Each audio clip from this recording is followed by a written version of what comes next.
An update tonight on that school gun scare in Kirbyville. Last week, investigators say a student brought a loaded handgun to the high school to trade it for vapes. Administrators say it was a real wake-up call. They held a district-wide meeting alongside law enforcement and the TEA to discuss security.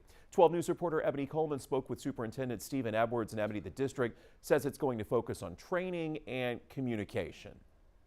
So Jordan, last week school officials told me they planned on reevaluating their safety protocols, and now we're getting a better idea on how they plan to protect students and staff during an emergency.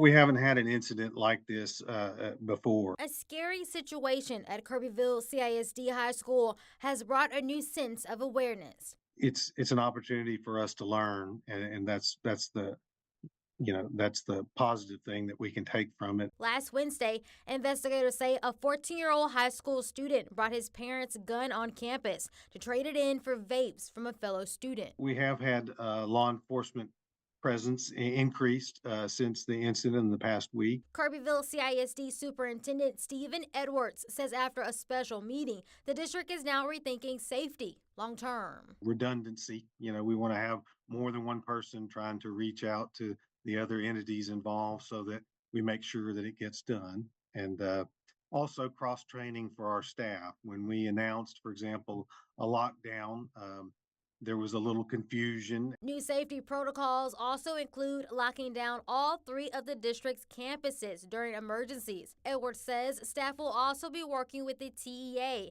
for special training. They can propose a scenario to us so that we can tell them how we would respond. But when it comes to security equipment like metal detectors, Edwards told 12 News last week there were none. It can back up student traffic. With you guys not getting them, what are you going to say to parents tonight to make sure that their kids are safe when we just had a student bring a gun to school last week? That is something that we would consider. It has to be implemented in the right fashion. We're just not going to react completely emotionally. We want to find things that will be successful in deterring such behavior.